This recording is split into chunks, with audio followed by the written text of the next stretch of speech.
There is a strange monster in my town.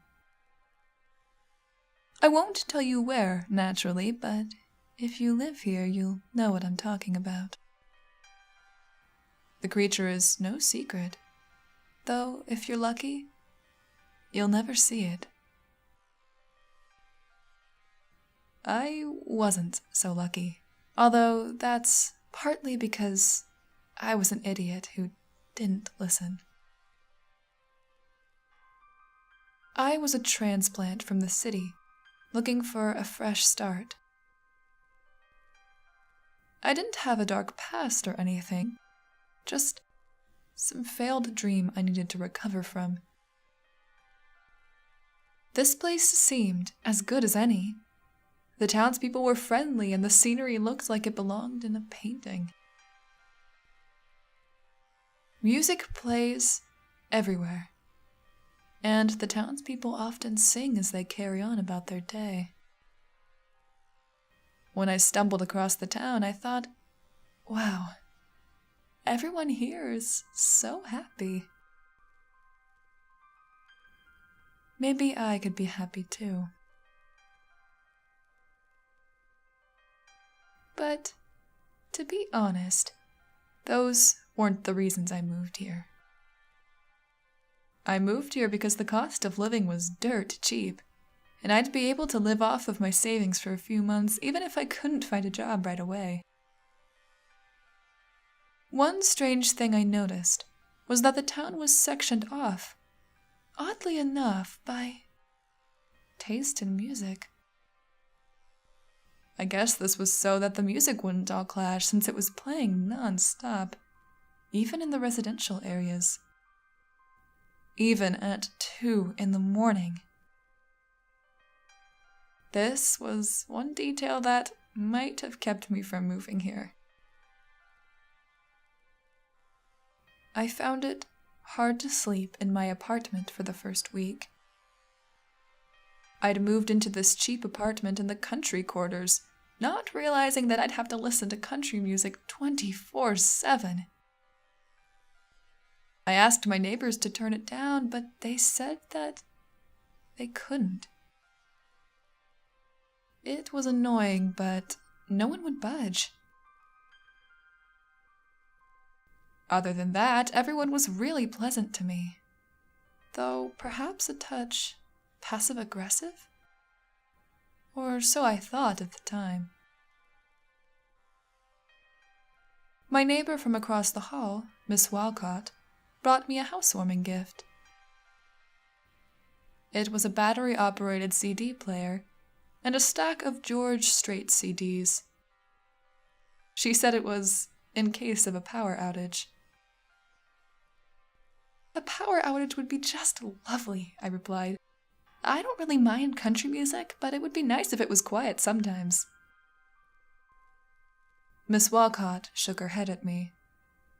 You'd think so, but you'd best not risk it, my dear. What do you mean? Like I said, this creature is no secret. So Miss Walcott told me outright. The monster likes music. If you have it playing, it will leave you alone. Of course, I didn't believe her. Was this some prank? Some way to haze a newcomer? I decided to humor her, though. What monster? Oh, I keep forgetting that not everyone knows. She looked a little embarrassed, drawing her hand to her chin and looking thoughtful as she thought of how she could explain. We call it the Songbird. Well, I've never seen it, mind, but it eats people and makes a real mess of them. For some reason, if you play music, it won't attack. As long as you don't try to attack first, anyway. A few young men found this out the hard way. Right, I sighed, rubbing my scalp in vexation. I'd play along. It's best to get along with your neighbors if you can, and if letting them get a laugh at my expense breaks the ice, so be it. they'd see it was silly soon enough anyway. I'd already invested in a pair of earplugs, which I'd started getting used to. I could still hear the music, but at least it was muted. You really should be playing music too.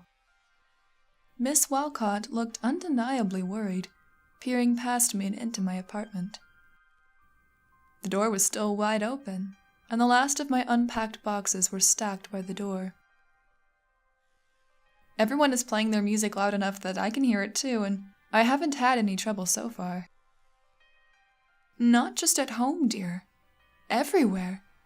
Or sing, even if you're not very good at it, it's better than nothing. Sure. Thanks. I had no intention of doing any of that.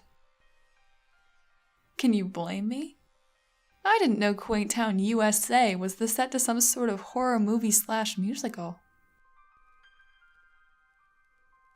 I excused myself after that.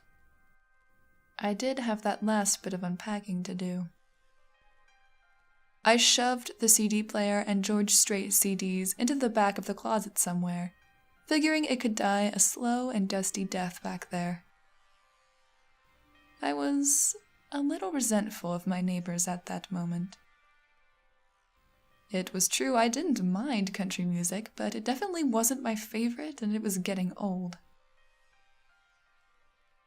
Time passed, noisily, for several uneventful months. After a while, things didn't really seem so bad. I'd started tuning out the music and it didn't bother me as much as it had before. I didn't carry music around or sing like Miss Walcott had suggested, but it seemed like the townspeople all had it covered everywhere I went. Singing, and layers upon layers of music playing.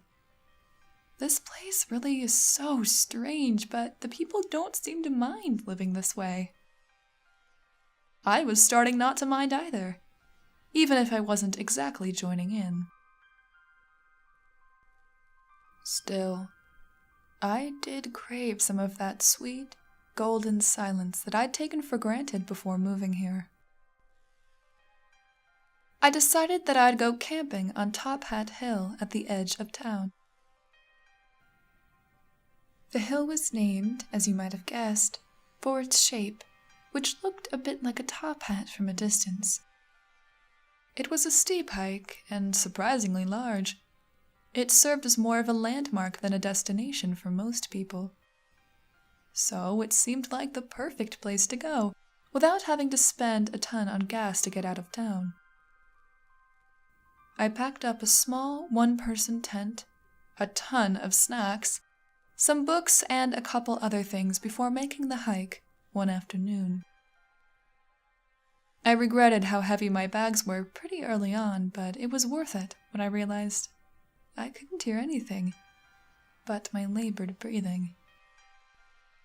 That fact alone gave me the motivation and spurt of energy needed to finish the climb, and I was rewarded with an amazing view of the town and surrounding forests.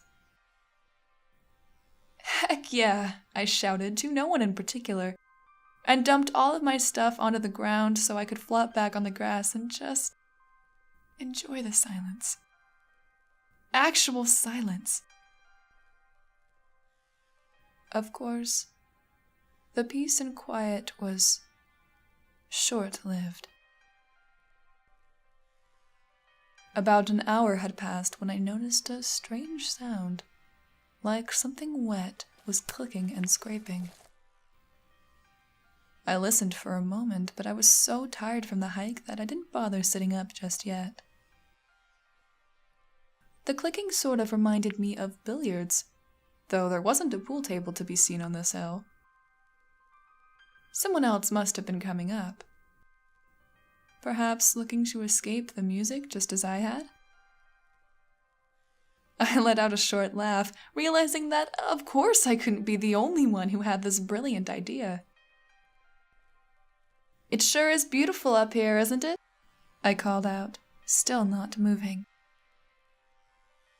whoever it was didn't answer, and I finally got curious enough to sit up and see who it was. I hoisted myself into a halfway sitting position, and then stared in confusion at the thing which was still finishing the last stretch of the climb. The first thing I noticed was the long tongue dragging on the ground, rubbed raw and stained with clumps of gravel sticking to it. The tongue was attached to an angular, bony face, with brown feathery patches and a beak-like protrusion that seemed to split in two, though it just had the one tongue. I thought it didn't have eyes until it cocked its head, and I saw that the eyes were spread far apart and located beneath what I assumed were ear holes. This must have been the songbird, as Miss Walcott had told me. Aside from the fact that it had some sort of beak, it didn't look like any sort of bird I'd ever heard of. I wasn't exactly going to sit there and count, but it had at least 6 legs that were at least a foot shorter than that dragging, scraping tongue. I let out a string of curses and didn't even bother grabbing for my backpack. I just started running. I knew that I needed to start singing something, but I was so terrified my throat felt like it had closed up, and my brain was completely blanking on any sort of lyrics. What song was it that Miss Walcott was always playing right when I was trying to sleep? What was it? I could only remember the chorus, but, well, I started belting them out best I could while running clumsily down the hill. Baby, write this down, take a little note to remind you in case you didn't know. Tell yourself I love you and I don't want you to go. Write this down.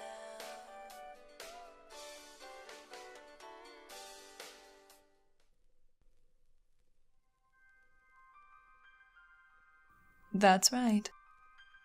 George effing Strait. I was somewhere between screaming and singing the chorus over and over again, but you know what? It worked. I didn't have to look back to know it did. That rasping tongue was suddenly silent as the songbird paused and listened to my terrible rendition of Write This Down by George Strait.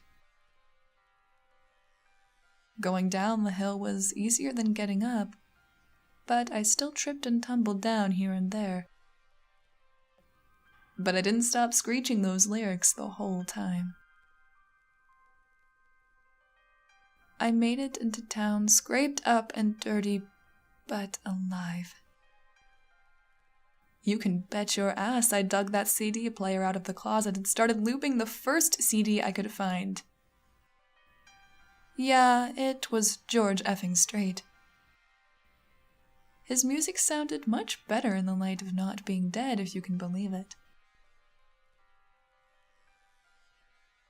So, if you ever find yourself in a quaint musical town where everyone is singing and the music always plays, crank up your radio as loud as you can get it and keep on driving. I'm not going to be staying here much longer.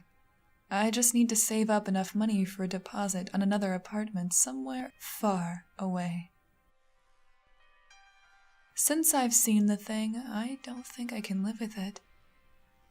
But at least I know what to do to protect myself. I don't know why it likes music, but since everyone here is so good about keeping the music going, I figure eventually it'll get hungry enough that it will stop working. I don't want to be around when that happens.